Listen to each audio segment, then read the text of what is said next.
Logansport Mayor Chris Martin in the studio. Good morning. Good morning. How are you? Hey, we're doing. It's another week. Indeed, it is. Hey, I wanted to ask you because were you at the what were you doing yesterday? Lincoln Day. How was that? It was great. It was awesome. Congressman Bair was there and gave a speech, and it was nice. So what is the Lincoln? What is Lincoln Day is a Republican event, right? And so it focuses on commemorating Abraham Lincoln. And Cass County is actually the longest running Lincoln is it really? Day in the state of Indiana. Wow, Yeah. did not know that. Yeah. So yeah, I learned that yesterday too. How about that? Yeah. So what happens at the thing? Like, We have dinner, socialize, more of a networking type event. Right. So all the elected officials or those running for office, we kind of get together and collaborate and strategize. is it mainly just local Logansport, Cass County people? Right, Okay. exactly. Yeah, it's Right. the Cass County Lincoln Day, so it's the majority Okay. of that. Now, obviously, we had Ethan Manning there. He represents more than just Cass County, but Right. he was there, and of course, Congressman Bair represents more than Cass County, and he was there. But yeah, for the most part, it's all Cass County. Yeah. What'd you have to eat? What did we have? Pork. Yeah, pork and mashed potatoes. Pork. You can't go wrong with Yeah, that's what I'm saying. Like that's like the meal. You can't go wrong with pork and mashed potatoes at all. Exactly. All right, but we have Fire Chief Rick Bair in the studio. Good morning. Good morning. Pull your mic up a little bit. We want to. This again. Now we're cooking. Now we're cooking. Well, good All right. morning. Hey, it's good to have you. Thank you. So, so how are things going? They're going good. Yeah? Going good. Yeah, getting quite a bit accomplished in the first, month and a half, which is hard to believe. Sure. A month and a half. But yeah, things are going really good. All right. So, I guess we'll first start just kind of getting to know you. Okay. All right. So, Yeah. from Logansport. Yeah, I am from Logansport. Graduated class 94. Me too. Been a while. Not Logansport then. Yeah, and my wife and I have 3 kids. They're both, 2 of the girls are away at college, and my son's a freshman in high school. Been a, I guess, 3rd generation firefighter here on Logansport Fire Department. I was going And to say that runs in your family. yeah, it doesn't does. It does. Yeah. And 21. Yeah, just completed my 21st year in December. So. Is that true of a lot of you guys that it's a generational thing? Yeah. Traditionally, yes. Yeah. The workforce and everything's changing over the years. Right. But yeah, for the most part, public safety is a generation thing.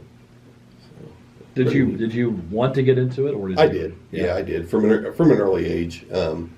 Something I was always fascinated with, I guess. And then as I got older, probably early in high school, started looking more into it. Started taking some classes that would prepare me for it. And then as I got out of high school, I spent just about a year at IUK and realized that wasn't necessary for me, and I wanted to venture into public safety. And I was fortunate enough to get a job with the fire department.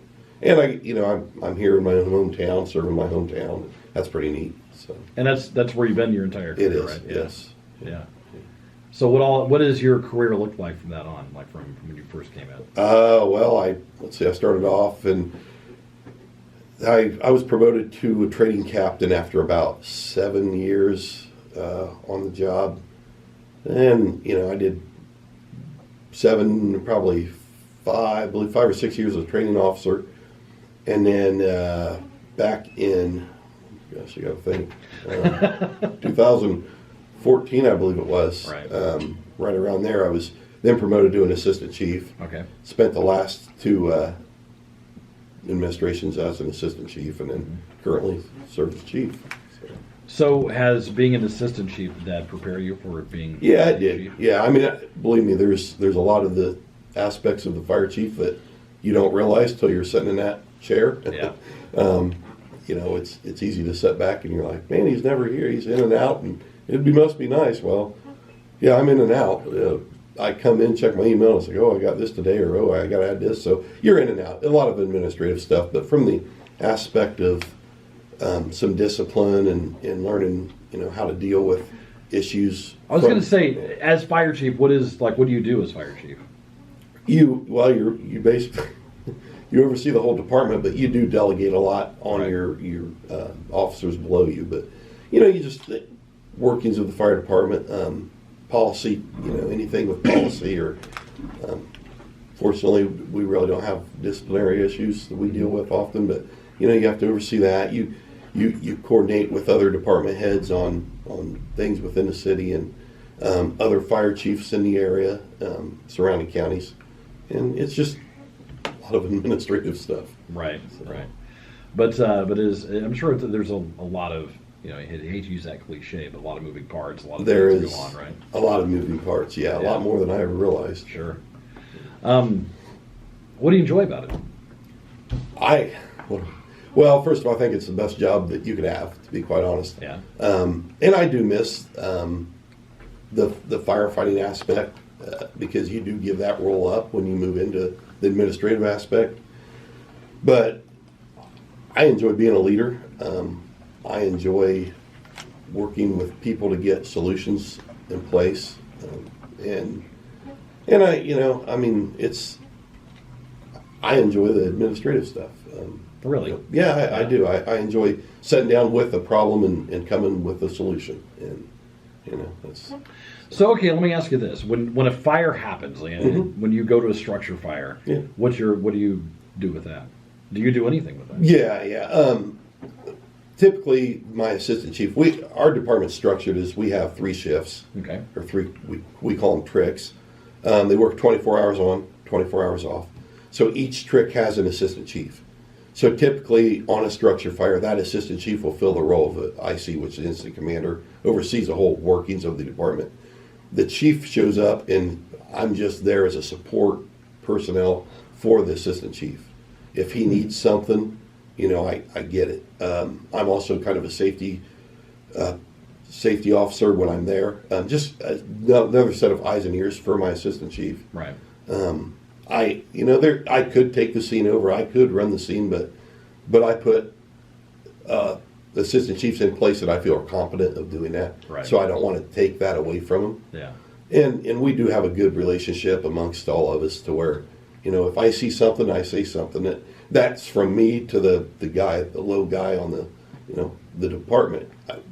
Nobody should ever be intimidated by speaking up and saying, hey, I see this. This may not be safe. Right. Because when you have an emergency like that, there's so many things going on that it is almost impossible to see everything.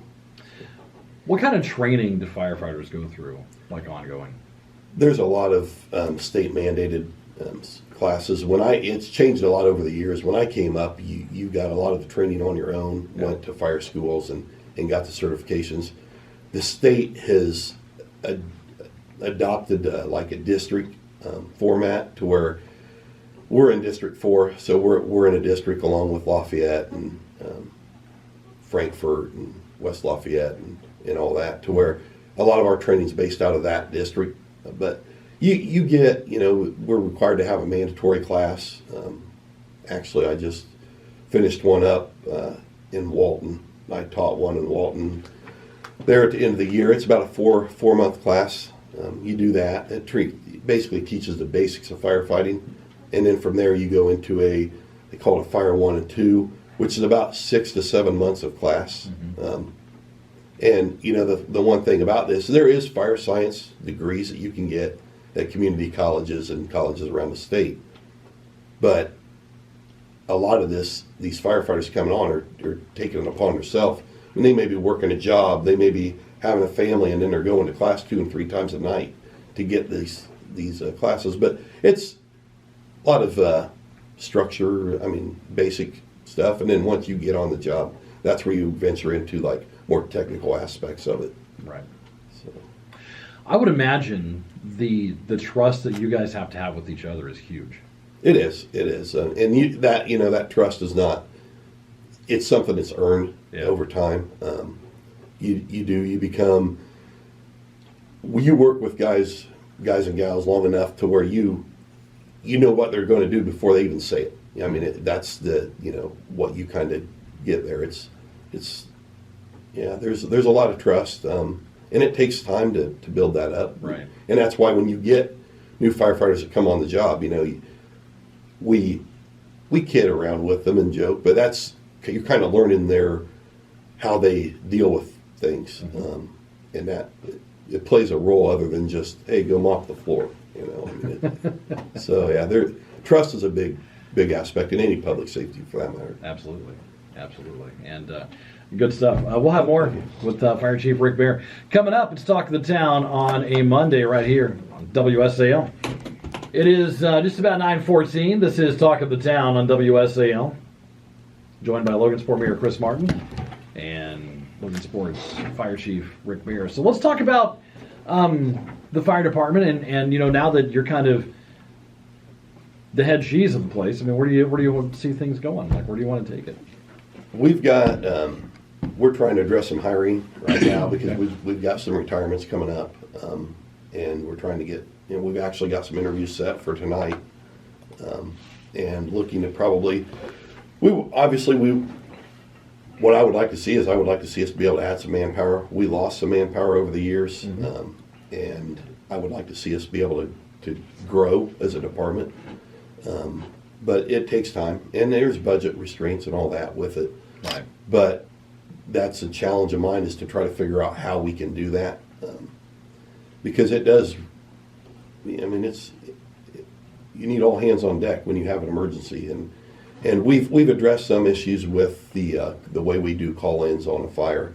For instance, you know, we get a structure fire, we do a call-in, so where we have guys off duty that will come in and help out, but they're off duty, so it may be 5-10 minutes before they're there. In that, you know, 5-10 minutes in a fire, That's a long time. That's a real long time. so we're addressing some manpower issues with trying to get people hired. Right. I'm working with county departments, try to create a better relationship there, and to be able to utilize them and then utilize us, and that's going really well. Working on, even when I say county, I mean Grissom Fire Department. I'm working with their chief now on creating a mutual aid agreement with them. I've talked with Fire District 1, New Waverly, Walton. I mean, we're trying to do that. Everything takes time. We're looking at we've got some equipment that's going to be needing replaced, so we're working on that. I got a public safety committee meeting tonight about that. It's just a lot of stuff that the former chiefs worked on, but everything takes time. Sure. Sure. He's the baby box thing that I believe we've talked about before. Well, I wanted to ask you about that, actually. How was... Chief Mitica started that process a year and a half ago, and it takes time. And we're getting real close to that being completed. And I've pretty much talked with Chief Minica and just had him continue with that. Right. Because we're going to need, I mean, it's not free. Well, yeah, and I guess we need to probably take a step back and explain what that is. So the baby box system is basically a Safe haven. We started off with a safe haven to where, you know, a lot of public facilities across the state, you know, you can bring a baby there, drop him off, and leave and not be held accountable if you take it to the proper authorities. And that's worked, but people are afraid of confidentiality and, you know, not wanting to be seen and all that. So and I don't know the whole history of it, but now they've got these baby boxes, and basically what it is, it's a climate controlled box that is built into your station, hooked into an alarm system, to where you go there, you could put your baby in this box, shut it up, and drive away. The alarm triggers, the proper dispatch is done, we go, we get the baby out, we contact the proper authorities, and they then take care of the child. It's almost instantaneous, right? It is instant. Yeah, as soon as that is open, and it's like pressure plated. Yeah. So once something's put in there, it triggers the alarm. Right. But it's in the news. I mean, it seems like they get them and they're utilized, and it's sad that we have to look at that, but you know, it's a fix for it. Yeah. So. Yeah. But at the end of the day, that's a human life. It is a human, yes, right. And anything we can do to, you know, save a human life, right? You know, it's, you know, that everybody's got a different situation. Yeah. And we're not to judge them situations. Right. So, we got to do what's best for the patient or, the child and Chief Minnick has taken that on. The last I knew, he was working with the alarm company on getting we got to get the alarm system put into it, and they're building the box as we speak. And there's some funding that we're trying to be creative with to get funding to purchase or pay for the alarm system and all that. So Right. yeah, it's a good deal. But it is a bit of a long process. It is. Yeah, But it's a pretty cool, avenue that we have yes. to help out that It is. situation. Yeah, it is. It's a neat system. It really is. So I guess getting back to the fire department, your guys. So what role do you play? Now that you're fire chief, Mm-hmm. what role do you play in keeping morale up and keeping these guys? Well, it's not hard to do, to be quite honest. Right. 98%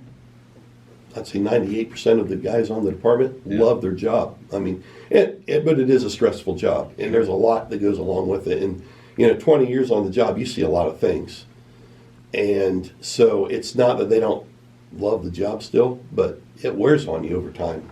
So we've got guys retiring at 20 years and 25, but to go in there in the morning and see the guys, because our day starts at 7 a.m. Mm-hmm. And, they drink coffee, have breakfast, and chit-chat and all that, and then they go to work. And basically, it's easy to keep the morale up if you're just there to listen and help out. And, we've got not just issues within the department, issues that we come in contact with. People have personal issues, but if we're all there for each other, I mean, it's not difficult to keep the morale up. Awesome. No, we've been talking to Peggy Scott with Reading Railroad, and the Pens for Kids event coming up Yes. in March. And one of the silent auction items is a meal that the fire department cooks for a family coming. That's right. Yeah, and I mean, the guys may not be aware of this yet, but we've done it before, and it works out really well. And Right. Peggy contacted me a few weeks back and said that she was talking. She goes, "I hear you guys have done this before, and it seemed to work out well." And yeah, we're more than happy to help.